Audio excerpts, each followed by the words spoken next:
Mi nombre es Lucila Albertina Quieto y tengo 36 años.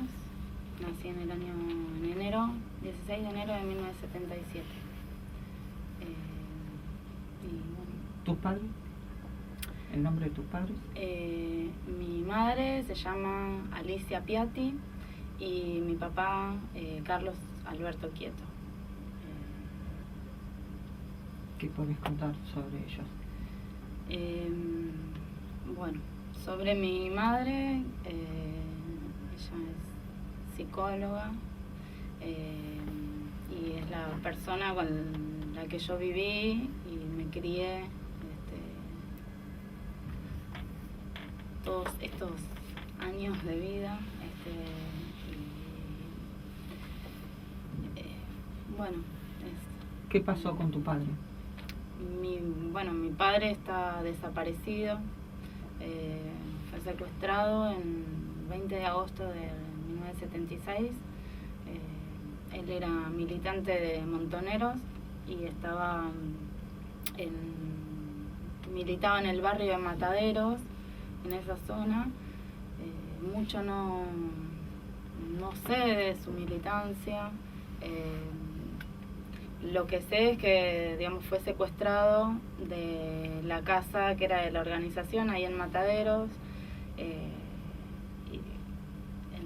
digamos, de un operativo que duró aproximadamente 3 días, del ejército y la policía, y lo que pudimos reconstruir con mi mamá, digamos, muchos años después, hace recién 8 años más o menos, pudimos saber que estuvo detenido en Coordinación Federal, en el edificio y de la calle Moreno, en el 4º piso, donde funcionaba un campo de concentración, un lugar de detención clandestina.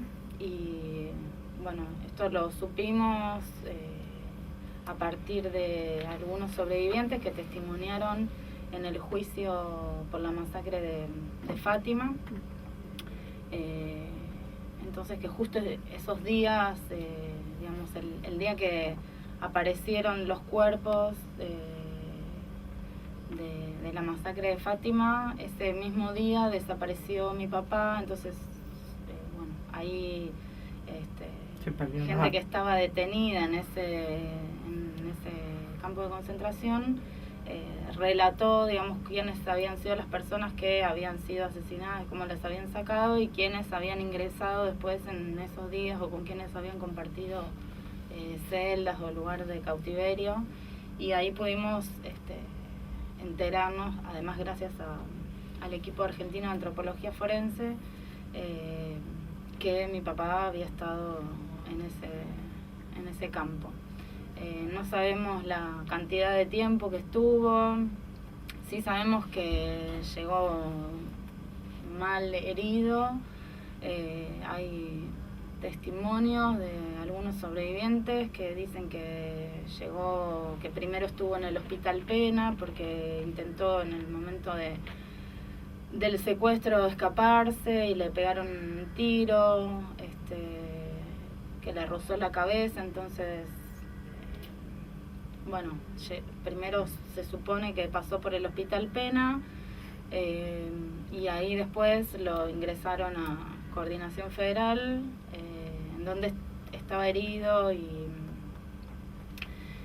bueno, eso es más o menos lo que supimos. Además, él también entró con documento falso, con otra identidad. Y también otro testimonio que hay es que cuando en el campo se dan cuenta quién es realmente, que es Carlos Quieto, que es el hermano de Roberto Quieto, que es mi tío, que estaba desaparecido ya desde el 28 de diciembre del 75. Cuando descubren que es su hermano, hay como un cierto ensañamiento hacia mi padre, en las torturas. Y bueno, así que hasta ahí es el relato que tenemos. Después no tenemos más relatos ni idea ni tampoco testimonios de que haya estado en otro campo de concentración. Posiblemente piensa Macos o Migliana que había un circuito que puede haber pasado a Sopardo, que es el lugar donde hasta hace poco se hacían los pasaportes, no sé si se siguen haciendo, ¿no? Pero que también dependía de la policía, y en donde funcionó un campo de concentración. Puede ser que haya pasado ahí, o depende de las condiciones en las que estaba, o puede ser que hayan, digamos, muerto o lo hayan tirado al Río de la Plata en un vuelo, pero bueno, lo cierto es que no sabemos. Bueno, ahora, contanos sobre vos, cómo fuiste creciendo, cómo fue tu adolescencia, cómo te relacionaste con la fotografía. Bueno, mi vida fue siempre con mi mamá, ¿no? Ella fue la que siempre me estuvo ahí al lado mío. Si bien ella trabajaba todo el día, estudiaba también. Ella, bueno, ya hacía años que estaba recibida de psicóloga, pero siempre siguió formándose y estudiando. Entonces, bueno, yo iba a la escuela muchas horas, una escuela pública en el barrio Constitución, jornada completa, y bueno, siempre crecí con la verdad de mi historia, ¿no? Sabiendo que mi padre estaba desaparecido, que había sido secuestrado por los militares, que era militante político. En mi familia siempre se hablaba mucho y se discutía, y siempre hablaban de mi viejo, ¿no? De mi tío Roberto. Siempre ellos, digamos, mi viejo tenía 4 hermanos, eran 4 hermanos en total, y 2 desaparecieron, ¿no? Roberto y mi viejo, y 2 sobrevivieron. Y bueno, entonces siempre nos juntábamos con mis tíos, mis primos, y siempre escuchábamos acerca de nuestra historia. Bueno, así que tuve siempre ese registro, ¿no? Siempre, por otro lado, relacionado como a lo que después fue mi profesión, siempre me interesó la fotografía. Desde chica me recuerdo que en mi casa había una cámara de fotos, entonces yo a veces, en alguna ocasión, he sacado fotos siendo muy chica, que están esas fotos copiadas. Y bueno, y siempre me interesó un primer viaje que hicimos con mi mamá en el año 89 a Cuba. Mi mamá como que quería llevarme de viaje e ir ella también a conocer Cuba, que por todo lo que significaba también en nuestra historia familiar, ¿no? Y bueno, entonces había vendido un auto que tenía, un Citroën, y con esa plata dijo, bueno, ahora en este momento no sé qué va a pasar mañana, dentro de un mes, nos vamos a ir a Cuba. Me dijo, porque yo quiero que vos conozcas Cuba, estando Fidel Castro, y ella también quería conocer, así que bueno, nos fuimos a Cuba en el año 89. ¿Qué edad tenías? Yo cumplí 11 años allá. Y la primera escala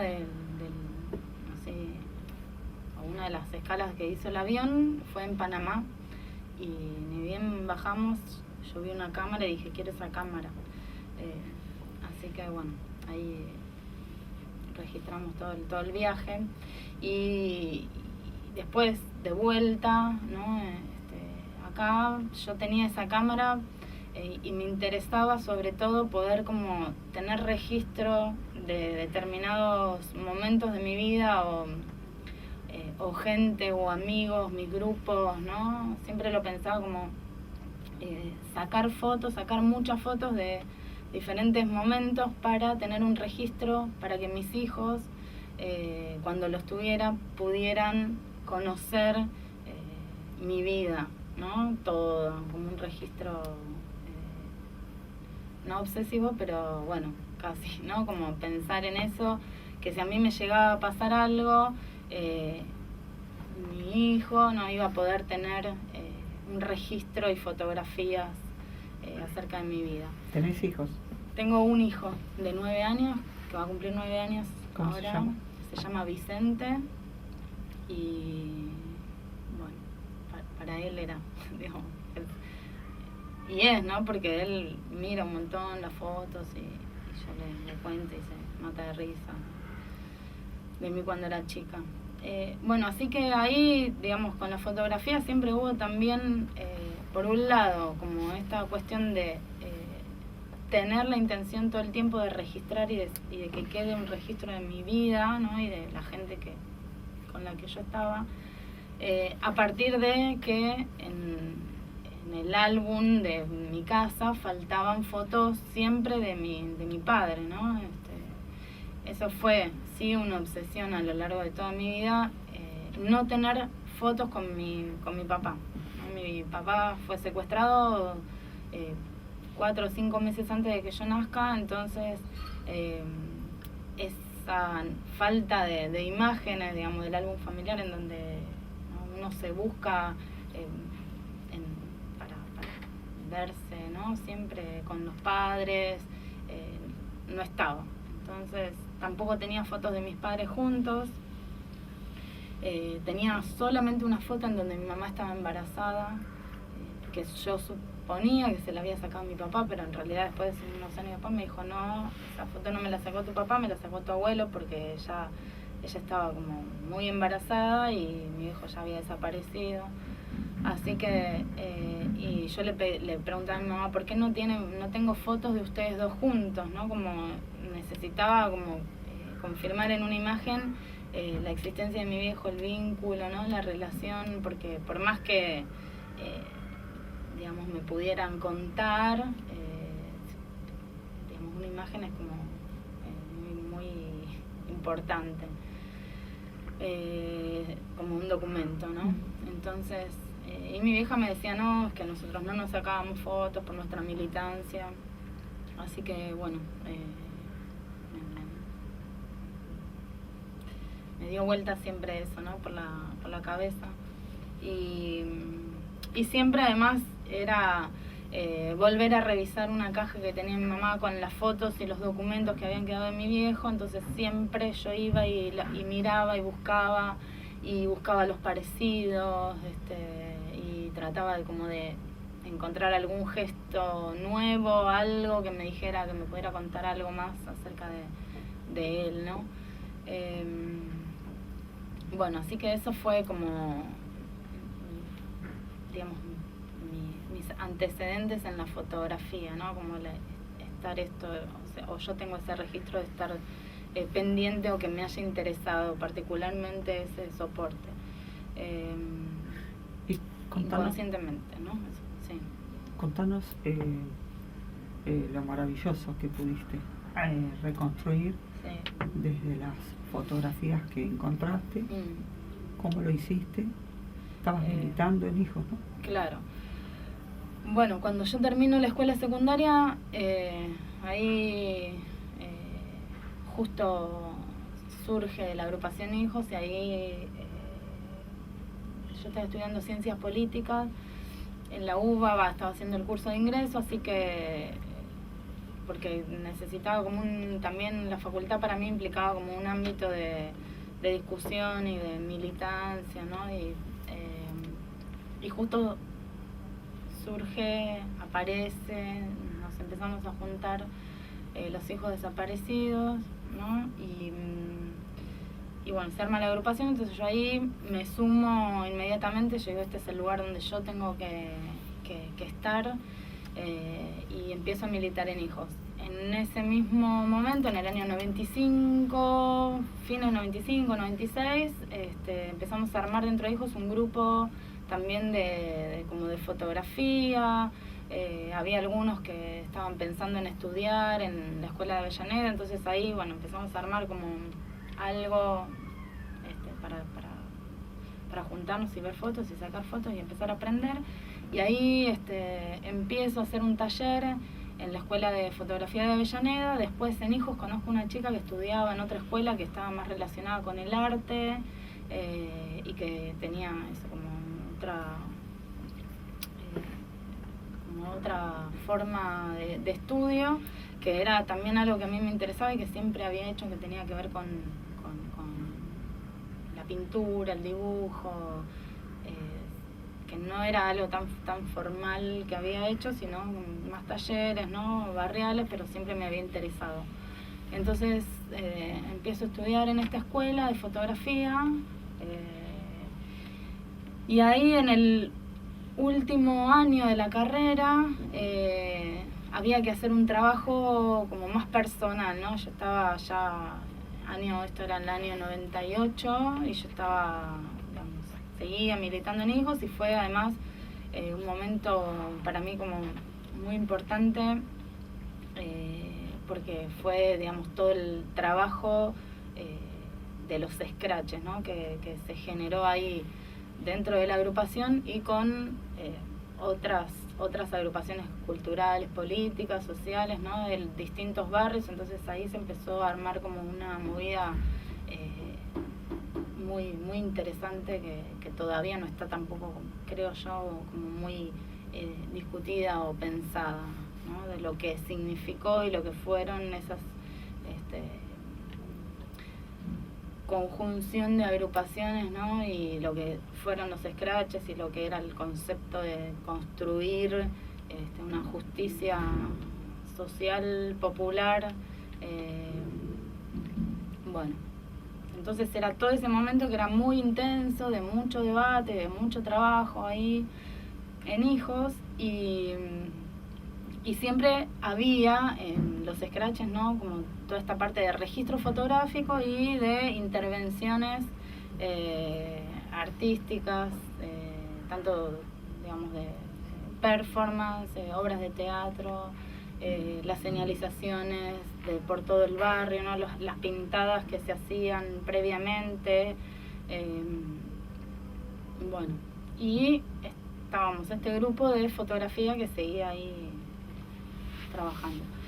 Bueno, entonces yo estaba terminando la carrera y me plantean que tenía que hacer un trabajo personal. Y entonces ahí empiezo como a pensar a ver qué era lo que yo podía o quería contar, que tenía que ver conmigo, con lo que yo hacía, lo que pensaba, con mi vida. Y fue saliendo la idea de contar a través de las imágenes como la historia, ¿no? De la ausencia y de la desaparición de nuestros padres y la idea de la reconstrucción, ¿no? Del álbum familiar, del árbol genealógico, ¿no? Como mi idea era en un momento armar como un árbol genealógico en donde a partir de las caras, fotografías de los padres, las fotos carnet, las fotos más como simbólicas, ¿no? De los desaparecidos, las que siempre habían usado las madres de Plaza de Mayo, y nosotros, nuestras madres mismas, de los familiares en las marchas. Bueno, tomar esas fotos y hacer como un collage, un intercambio de facciones de la cara, entonces que a partir de ese collage iba a salir como la cara del hijo, ¿no? De esa familia, ¿sí? La idea mía era así como hacer ese árbol genealógico. Lo hice, pero quedaba como algo como una cara muy extraña y que nada tenía que ver con esa idea que yo quería hacer, que era como reconstruir las familias, que después, digamos, de mucho trabajo salió la idea del trabajo que se llamó Arqueología de la Ausencia, que era incluirnos a nosotros los hijos en una foto con nuestros padres, ¿no? En donde pudiéramos vernos en ese momento con nuestros padres. Esa foto que nunca habíamos tenido, bueno, construirla, ¿no? A partir de la proyección de diapositivas de cada álbum familiar y la intervención de cada hijo o hija en esa imagen. Entonces se juntaban como esos dos tiempos, que era la foto de nuestros padres pasada y el tiempo presente en donde cada uno intervenía esa imagen, y se generaba un tercer tiempo que era el de la toma y el de la imagen final, en donde se unían estas dos temporalidades. Bueno, para mí ese trabajo, digamos que lo empecé haciendo con mis fotos, porque era, bueno, la necesidad que yo había tenido toda la vida, ¿no? Y que la pude, después de como, yo digo, 25 años, generar esa imagen, ¿no?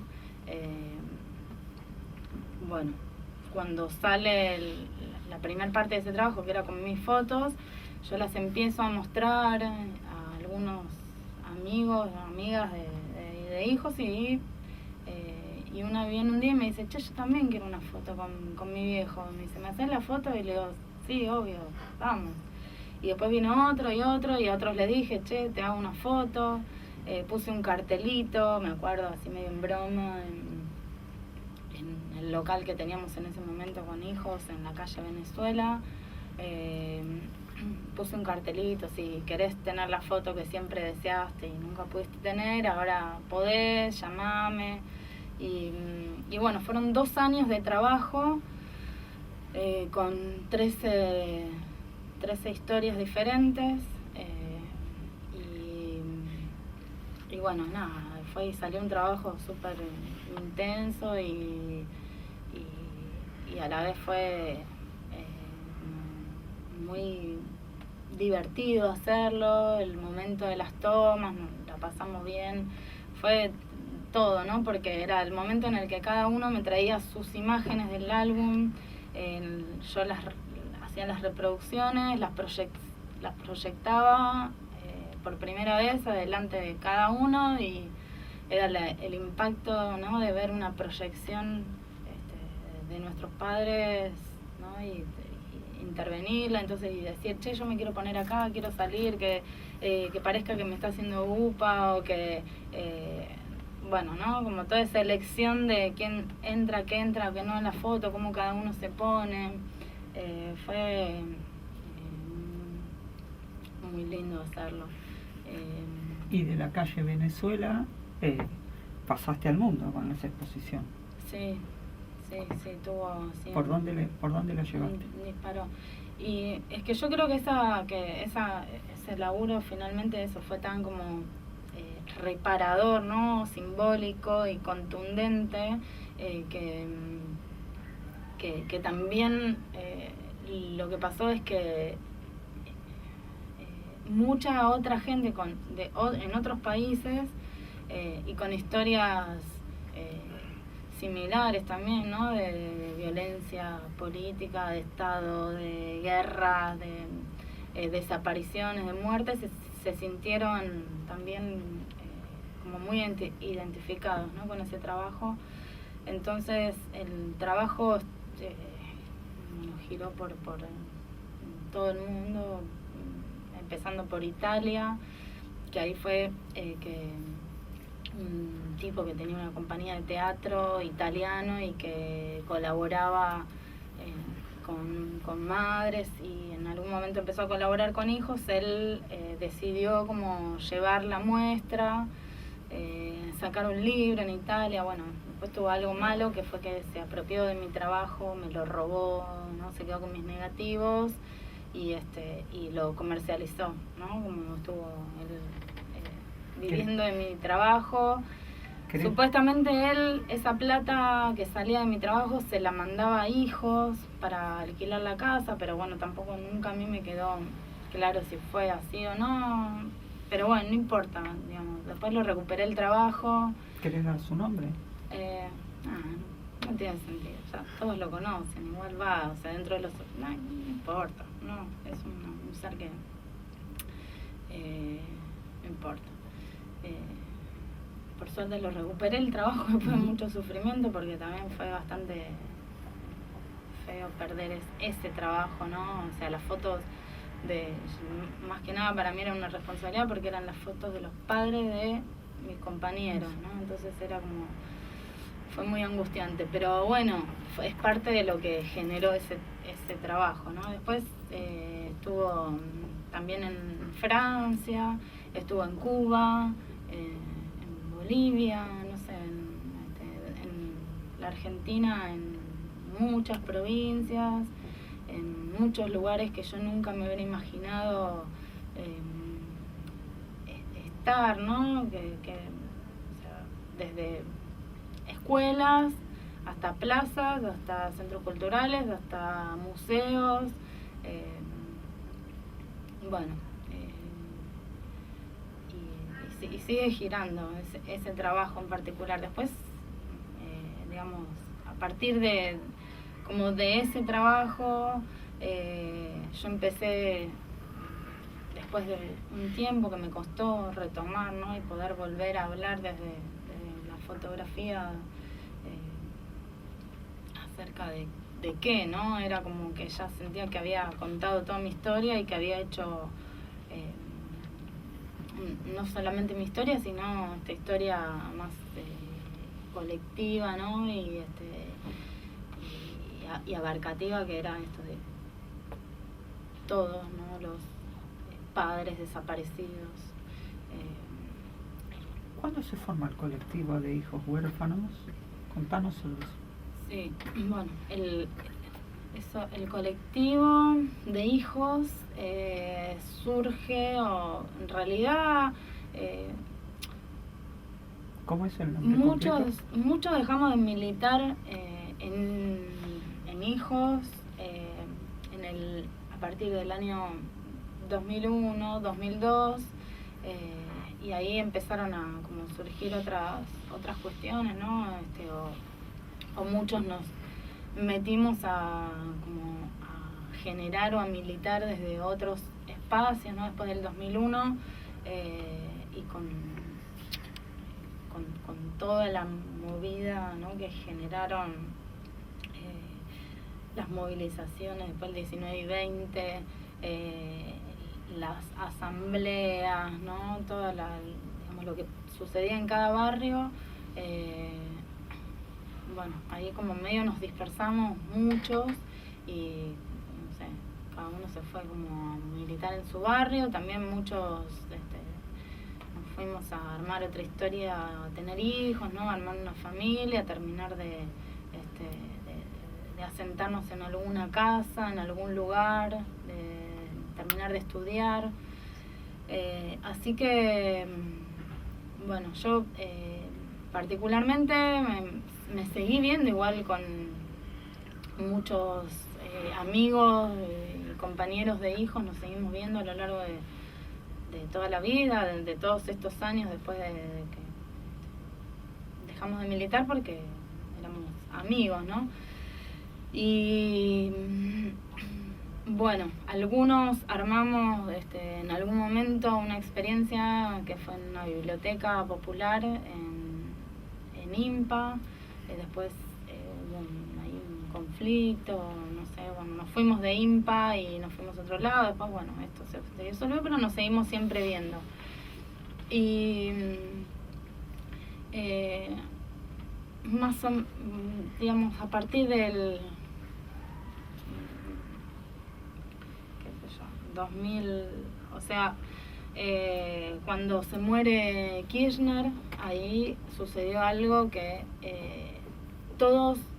muchos hijos nos encontramos de repente en la plaza, ¿no?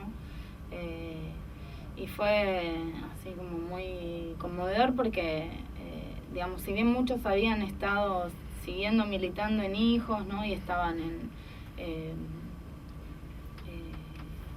bueno, vinculados a todo el movimiento de derechos humanos y a todas las políticas que empieza a generar el gobierno de Néstor, ¿no?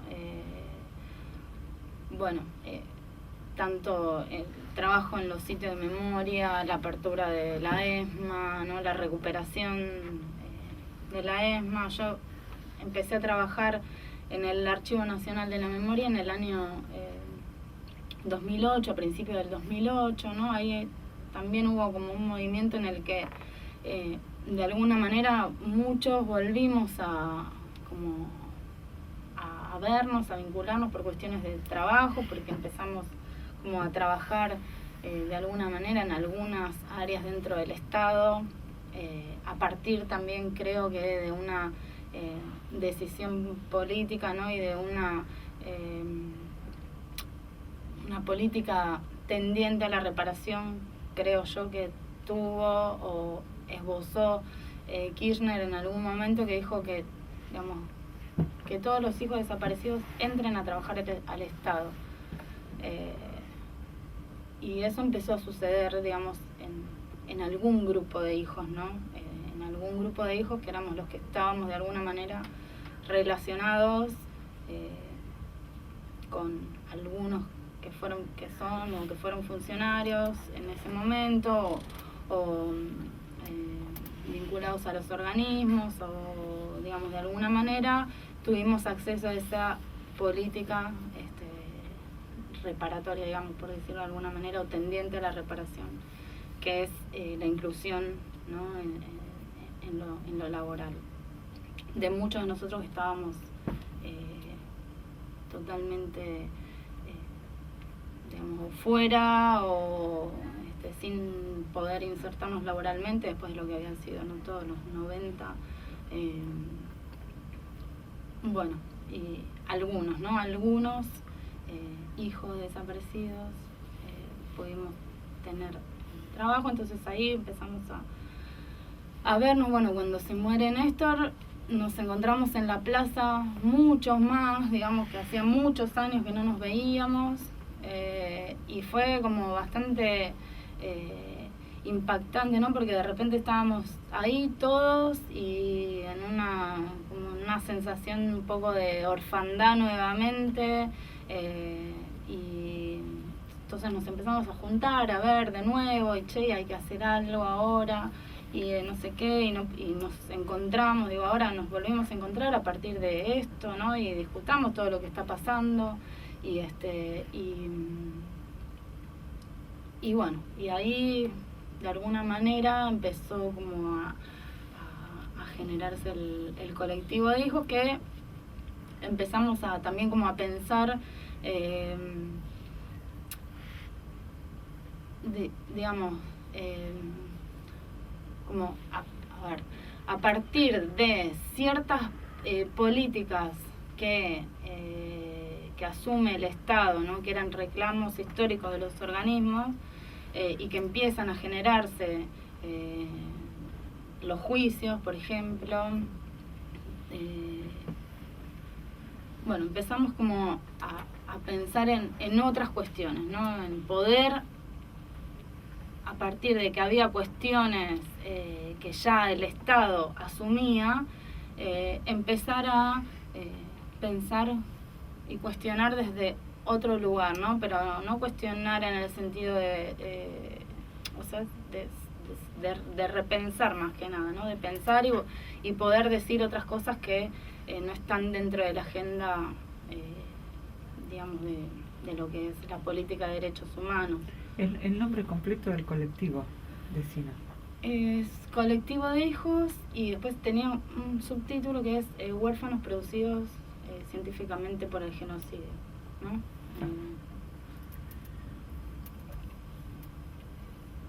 Bueno, me gustaría que nos comentes, tenés ahí una ficha, sí, que nos cuentes sobre esto. Bueno, sí, pero es porque estaba pensando en el colectivo todavía, me quedé, pero pasamos a esto.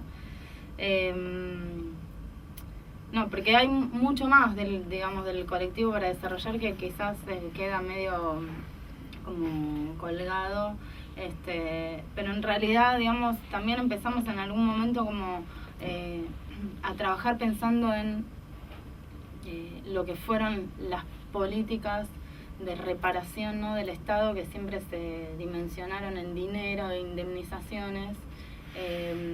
Entonces nosotros empezamos como a pensar que había un montón de hijos, por ejemplo, que no entraban dentro de lo que fue, digamos, la ley llamada Ley de Hijos, que surge a partir de del año, creo que en el año 2004, que es una ley que repara o intenta reparar las cuestiones de secuestro y cautiverio, o haber estado presos por circunstancias de nuestros padres, o la sustitución de identidad. Entonces nosotros empezamos a debatir dentro del colectivo que había un montón de situaciones que tenían que ver con el cambio de identidad o la vulneración de la identidad, que no entraban dentro de la tipificación de esa ley.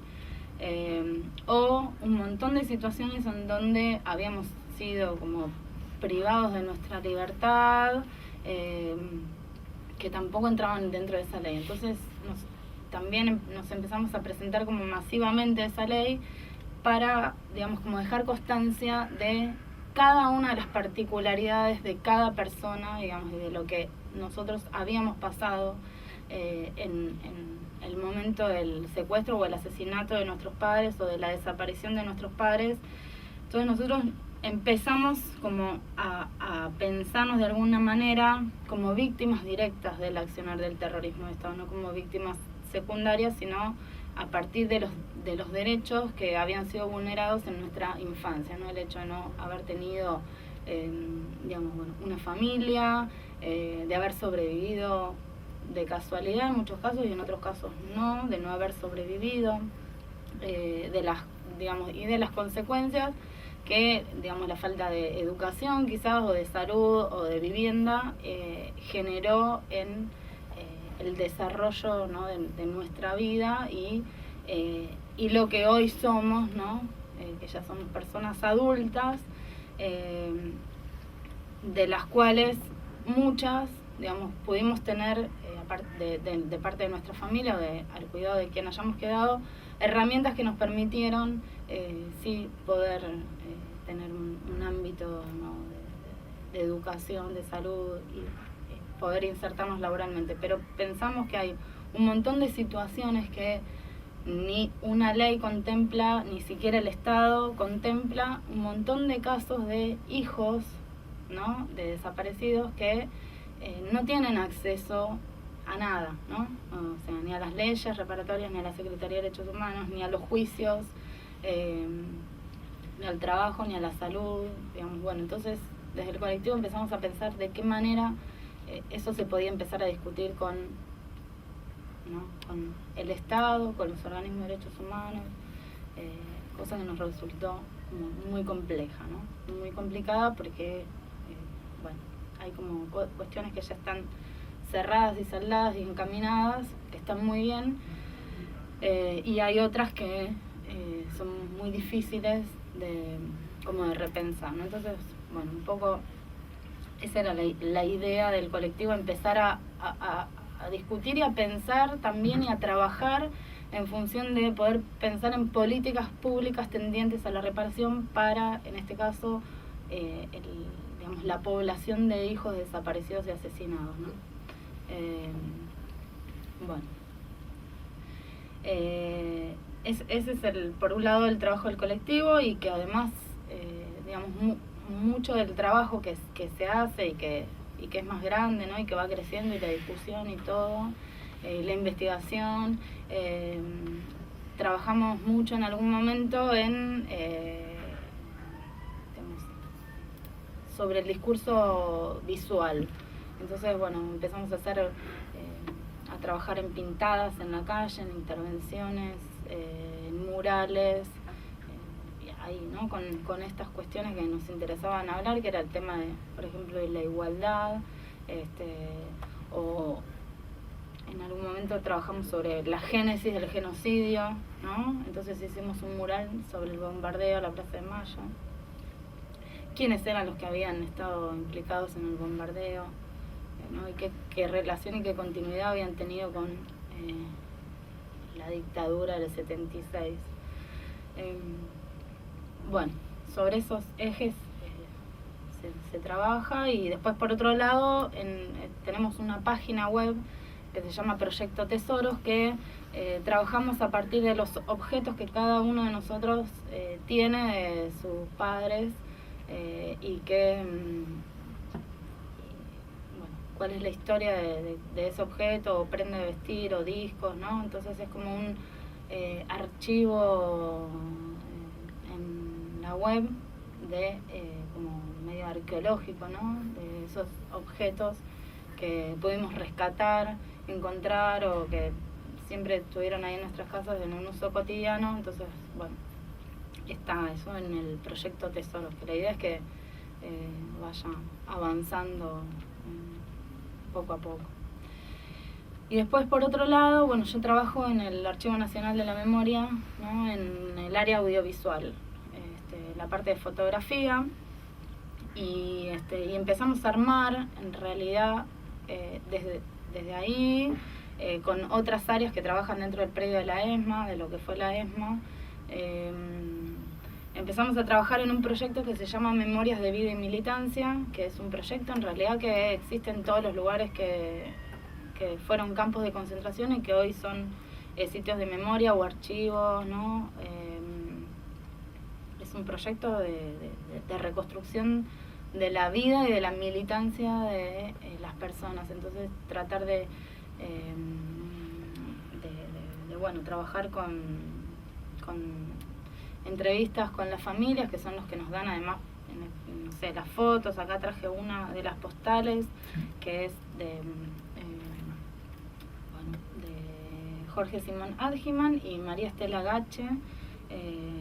Entonces, bueno, trabajamos con las fotos de la vida, ¿no? Y con esto, por ejemplo, de acá atrás es una botella que ella había pintado. Entonces, bueno, la idea es empezar a armar esto como un archivo y muestras y diferentes formas de poder contar las vidas, ¿no? Porque también a veces pasa que, por ejemplo, ahí en la ESMA hay un montón de escuelas, ¿no? Y un montón de gente que hace visitas al lugar donde funcionó el centro clandestino, y se habla, ¿no? Muchas veces de esto como por acá pasaron 5.000 personas, y están los relatos, ¿no? Y pedazos de testimonios de sobrevivientes que estuvieron ahí en el campo de concentración, y es eso, ¿no? Es como fundamental, ¿no? Contar el funcionamiento de ese lugar, y quiénes estaban, y qué pasaba, y cómo era la maquinaria siniestra del genocidio, cómo funcionó. Pero también creemos, ¿no? Todo el grupo que está trabajando, de poder ponerle contenido a esas 5.000 personas, que bueno, quiénes eran, qué pensaban, en qué agrupación política militaban, por qué fueron secuestrados, torturados, perseguidos, masacrados. Entonces, empezar esto, bueno, de dónde surge toda esa generación que dio la vida por lo que pensaba, sin querer, ¿no? Sin pensar en la muerte, pero o sea, de lleno metidos en una idea, en una militancia, poniendo el cuerpo, la cabeza, su vida, la familia, ¿no? Entonces, bueno, poder rescatar de dónde venían, dónde crecieron, por qué llegaron a estar en una organización armada, por qué llegaron a estar en una agrupación barrial. Bueno, empezar eso, como a rescatar esto a las personas, ¿no? Con sus nombres, sus historias familiares, su vida, y este es un proyecto que estamos haciendo entre todos, digamos, los espacios que funcionan ahí dentro de la ESMA, que está el Centro Cultural de la Memoria Haroldo Conte. Hay gente que está trabajando en este proyecto, gente del archivo, que estamos trabajando ahí, tanto del área audiovisual como de la parte de conservación, también de documentos, de fotos, y la gente que trabaja en el espacio, digamos, que nuclea todos los edificios, que es el ente público. Ahí hay varias áreas también, entonces hay compañeras de distintas áreas de educación o de actividades que están también trabajando en este proyecto que, bueno, está bueno. ¿Vos querés agregar algo más? No. Estamos, ¿no? Estamos. Gracias, Lucía. Bueno.